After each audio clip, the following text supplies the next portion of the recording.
प्रणाम। कविता पाठ में मेरी पहली कविता का शीर्षक है आँखों का तारा। 24 घंटे हमारी रक्षा करने वाले वीर सैनिक को लेकर है यह कविता। जिन ऊंचाइयों पर प्राणवायु ना मिलती है, जिन शिविरों में खतरा ताक लगाकर बैठा है, वहाँ प्रतिघात को ध्येय बनाकर अपने प्राणों के झंडे को फहराता है। पलक झपकना भूलकर खतरे को नियंत्रित करते हुए, अंधेरे में भी चीते की तरह दौड़ लगाते हुए सीमाओं में निगरानी की आंख बनता है। पथरीली पहाड़ियों में प्रतिमा सा, बर्फीले पर्वतों में पथराकर, घने जंगलों में पेड़ की डाल सा छू मंतर से बदल सा जाता है। शस्त्र को शरीर का अंग बनाकर, सजगता को आदत में बदलकर, ज़रूरत रूपी कमल पर बूंद सा जन्मी मिट्टी की सेवा में हर पल धन्य होता है। पल पल कर्तव्य की सांस लेते हुए नित प्रति मातृभूमि की पूजा में लग, खुद मिटकर अपना अस्तित्व बनाए रखने वाला इतिहास में अमर बन प्रकाशित होता है। देश की रक्षा में सदा कमर कसा माँ भारती की आँखों का तारा, देश की सुरक्षा का सही कवच, देशवासियों के गौरव का निज कारण है वह वीर सैनिक। दूसरी कविता का शीर्षक है गजब। आजकल के समाज में हर कोई बच्चे को चाहता है, बच्ची को कोई नहीं चाह रहा है। इसी संदर्भ में लिखी गई कविता है गजब। माँ, ओ माँ, मेरे एक प्रश्न का उत्तर तो दो ना। हाँ हाँ प्यारे बेटे, बताओ कि क्या है वह प्रश्न। तुमने देखा नहीं माँ, आज जो गजब हमारे घर के सामने हुआ है। क्या हुआ मुन्ने, बताओ तो सही। सामने वाले बगीचे से माली ने बड़े बड़े पपीते और सहजन के पेड़ों को जड़ों सहित उखाड़ कर फेंक दिया। अरे बाप रे, क्यों किया ऐसा उसने? क्या लगाया पता तुमने? हाँ हाँ, उसने कहा कि ये पेड़ नर हैं जो फलते फूलते नहीं हैं। सो तो चलता है बेटा, तुम्हें याद होगा कि पिछवाड़े के किसान ने जो किया था। याद नहीं माँ, बिल्कुल याद नहीं। क्या किया उसने, जल्दी बताओ तो सही। अपनी गऊ को बछड़ी होने पर उसने मुंह मीठा किया और बछड़े पर नहीं। माँ, उसने किया क्यों ऐसा? आखिर दोनों उसी की गाय की संतानें तो हैं। फ़र्क यह पड़ता है मेरे लाल, मादा से दूध मिलता है और संतान वृद्धि भी होती है। ओहो, तो अब समझा माँ। दादी माँ ने भी बताया कि मुर्गी से अंडे और नन्हे नन्हे चूजे होते हैं। हाँ हाँ पुत्र, हो तुम बड़े समझदार। मादा के महत्व की इस कथा को छोड़ खाना खाने के लिए चलो तुम अंदर। अभी मेरी शंका निवृत्त हुई कहाँ माँ? अरे अभी कौन सी शंका बच गई, जल्दी प्रकट करो भी। यही तो माँ कि मोहल्ले के कूड़ेदान में किसी ने प्यारी प्यारी नन्ही गुड्डी को क्यों फेंक दिया? चुप क्यों हो गई? बताओ माँ, बताओ तो सही, बताओ ना। बताओ ना माँ। तीसरी कविता का शीर्षक है हम हैं एक। यह विश्व परिवार की बात को लेकर लिखी गई कविता है। हम लोग जितने भी देश के हैं, जातियों के हैं, प्रांतों के हैं, सब अपन को अलग मानते हैं, लेकिन सब तो एक ही हैं। हम हैं एक, एक एक एक, हम सब हैं एक, एक एक एक, हमारा विश्व है एक। पैरों तले व्याप्त धरती है एक, सरों पर फैला हुआ आसमान एक, आसमान में चमकने वाले सूर्य चंद्र एक एक, सूर्य चंद्र से विकीर्ण शीत ताप एक एक, हम सबके शरीरों का नक्शा है एक, नक्शे में स्थित हृदय भी एक, हृदय को बहकाने वाले प्यार मोह एक एक, प्यार मोह उलटे तो व्यधा कथा एक एक, हम में जान फूंकने वाला मातृगर्भ है एक, हमें विदाई देने का मसान भी एक, मौज में सबका हास विलास एक एक, दर्द में सबकी चीख आह एक एक, तो कहाँ रह गए हम अनेक, किसने झुलसाए हम में भेद अनेक, आइए मिलकर कहें कि हम हैं एक, मुक्त कंठ से विश्व में गूंजती आवाज़ में कहें कि हम हैं एक, हम हैं एक। चौथी कविता का शीर्षक है मानव। यह पर्यावरण से संबंधित कविता है। गेंदा, कपूर, चंपा, चमेली, जूही, गुलाब के फूल खिलखिलाते हैं, खुशबू को फैलाते हैं।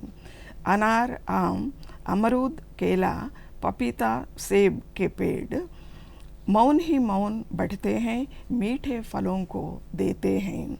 कोयल, कौवा, कबूतर, तोता, बुलबुल, पपीहा चहल पहल मचाते हैं, अपना काम जताते हैं। ऊंट, घोड़ा, गाय, बैल, शेर, चीता चरते चलते रहते हैं, अपना फर्ज निभाते हैं। अजीब है कि इनमें से कोई भूले भटके भी सच अपने निज कर्मों के अलावा प्रकृति धर्म को कभी कोई ठेस न पहुंचाते हैं, उल्टा उसके अस्तित्व में चार चांद लगाते हैं। मगर विश्वव्याप्त गंदगी, धूल, मैल व रासायन व्यर्थों का जल, तल, वायु और ध्वनि प्रदूषणों का मूल कारण ठहरते हो तुम, इस लोक का सर्वोच्च प्राणी माने जाने वाले तुम। अपनी सुख सुविधा व सहूलियत हेतु तुम धरती को रेगिस्तान बनाने से न हिचकते हो, हर तरह के प्रदूषण को फैलाने से लज्जित न होते हो, स्वस्थ तथा अनुपम प्रकृति को कूड़ेदानी बनाने से पीछे न हटते हो। सृष्टि की सहज सुंदरता को तोड़ मरोड़ने में पल भर तक न सोचते हो। अब तो तुम्हें अपनी मानसिकता सुधार कर प्यारे स्वार्थ को दफनाना है, भौतिक सुखों के पीछे भागना जल्द से जल्द छोड़ना है, वरना तथ्य ही तरस खाओगे हरियाली पर, पछताओगे पर्यावरण संतुलन खोकर, आंसू बहाओगे अपने किए पर, गिड़गिड़ाओगे भविष्य पीढ़ियों से नकारे जाने पर। मेरी पंचम कविता का शीर्षक है पुस्तक। आजकल पुस्तक पठन बहुत कम हो गया है। शिक्षित लोग जो मुख्यतः युवा पीढ़ियों में पुस्तक को नज़रअंदाज करते रहते हैं, इस पर पुस्तक की प्राधान्यता को व्यक्त करने वाली कविता है पुस्तक। व्यथा में माता बन आत्मीयता जताती है, विपत्ति में पिता बन सजग करती है, आशिफ्तागी में देवता बन सही मार्ग दर्शाती है, आफत में गुरु बन हाथ बांटती है, रास्ते से भटक बेचैन हो तो मंजिल तक पहुंचाती है, चोट खा आंसू भरे तो धीरज बांध तसल्ली दिलाती है, उलझन में छटपटावें तो आत्मबंधु बन चित्त को शांत करती है, अकेलेपन में तड़पें तो विश्वस्त मित्र बन सांत्वना देती है, तुम्हारे स्वार्थ में समाज हित भाव को जगाती है, तुम्हारे जोश खरोश को सही सोच से नियंत्रण में लाती है, तुम्हारे अस्तित्व के यथार्थ अर्थ तथा दायित्व को स्पष्ट रूप देती है, तुम्हारे अनिवार्य लक्षण व उदात्त लक्ष्यों को निर्धारित करती है, दुनिया के रंग ढंग को यथातथ्य परिचय देती है, मनुष्य के अंतरंग के अनगिनत कोणों को प्रकट करती है, मन को मानवीय भावनाओं से पुष्ट बनाती है, मनुष्य मात्र के लिए प्राप्त विचक्षण ज्ञान को सुरक्षित रखती है, केवल वर्णों का समुदाय नहीं, यह कई आत्माओं की अनुभूतियों का स्वच्छ सरोवर है, कागज़ों का गुच्छ नहीं, यह कई हृदयों की प्रतिक्रियाओं का समाहार है। नेट जैसे सांकेतिक साधनों के होते हुए भी सीधे मन को छूकर आपके अभिमत का संकेत बनकर रहने वाली आत्मीय साथी है आपके हाथ की पुस्तक। इसीलिए पुस्तक रूपी इस अवधूत के सामने झुकाना है हमें अपना मस्तक। छठी कविता का शीर्षक है धर्म माने। आजकल धर्म के नाम मारपीट होते हैं, हिंसा होती है, गृह दहन होते हैं, लेकिन धर्म का वास्तविक मतलब क्या है इसे बताने वाली कविता ही धर्म माने। मनुष्य के प्रति प्रेम भाव है, मनोविकारों का संस्कार है, भले बुरे के बीच का घेरा है, भलाई को बढ़ाने का महान यज्ञ है, सृष्टिकर्ता के प्रति अचंचल विश्वास है, समाज सेवा का सही रास्ता है, समस्त मानवों के श्रेय की प्रार्थना है, सहयोग का प्रथम बीज है, मानवता को मन में प्रतिष्ठित करने वाला तेजस्व है, मानव जाति के विकास का मार्गदर्शक है, मान्य जीवन विधा का शिक्षक है, मनुष्य को मनुष्य बनाए रखने वाली निष्ठा है, धर्म मात्र शांति की मांग करता है, धर्म सिर्फ समरसता का पक्ष लेता है। इस सत्य को पहले तुम दिल से जानकर बाद में अपनी संतान को स्तन्यापान से सिखाओ है माँ। अगली कविता का शीर्षक है फ़र्क। आजकल के समाज में छोटे मोटे कारणों पर लोग आत्महत्या पर तुलते हैं, इसके विरुद्ध आवाज़ उठाते हुए यह कविता है, शीर्षक फ़र्क। ईश्वर की इस उत्कृष्ट सृष्टि में पशु पक्षी जंतु जानवर पेड़ पौधे कीड़े मकोड़े अल्प से महान तक सूक्ष्म से स्थूल तक सभी जीव अकाल और बाढ़ों में, रेगिस्तान और पहाड़ों में, जंगल और गुफाओं में, समुद्र और नदी नालियों में, विपत्तियों और विघ्नों से गुजरते हुए, खतरे और शत्रुओं से लड़ते हुए, संकट और समस्याओं से जूझते हुए, घाव दर्द और भूख प्यास को सहते हुए, गलते घुटते घिसते पिसते, लड़खड़ाते लंगड़ाते, नीचे गिरते ऊपर उठते,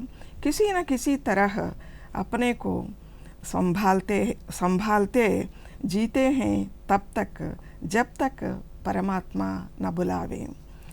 बस इतना ही, कदापि वे अपमान, अन्याय, बीमारी, बेईमानी, असफलता, अत्याचार, अर्धसंकट, अनहोनी इत्यादि से बेचैन हो बीच ही में जीवन को खत्म न कर बैठते, हार कर प्राणों की बलि न चढ़ाते। ताकत और हिम्मत में क्या उनसे भी तुम कम स्तर के हो? संयमन और साहस में क्या उनसे भी तुम कम स्तर के हो? मात्र तुम्हें प्राप्त विवेक का इस्तेमाल करो यार, मात्र तुम्हें बख्शे गए ज्ञान के सहारे सोचो ज़रूर। इतना मानो कि प्राणहरण किसी समस्या का समाधान मंत्र न हो सकता। इतना जानो कि जीवित रहोगे तो कुछ भी कर दिखा सकते हो। इसीलिए मित्र, अमृत तुल्य आयु के क्षण क्षण का जी भर आस्वादन करो। मरने के बाद भी अमर बनकर जुग जुग तक जीते रहो। अगली कविता का शीर्षक है आजकल युवाओं के बीच जो प्रेम भाव है वह किस प्रकार है, इसकी व्याख्या करते हुए यह कविता लिखी गई है। शीर्षक है आजकल।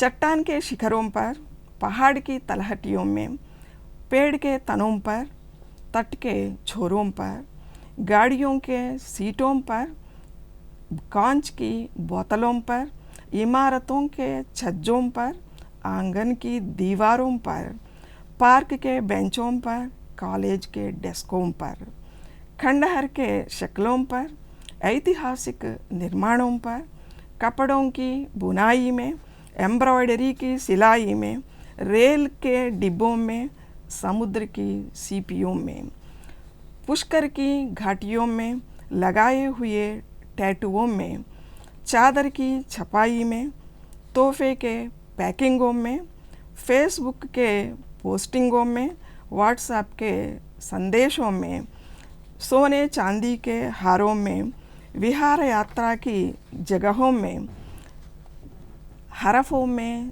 चित्रों में, संकेतों में, चिन्हों में।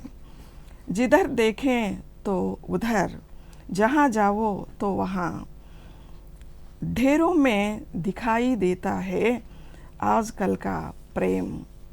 जिस मानव के हृदय में उसे बसना है, सिवाय उस जगह को छोड़कर। धन्यवाद।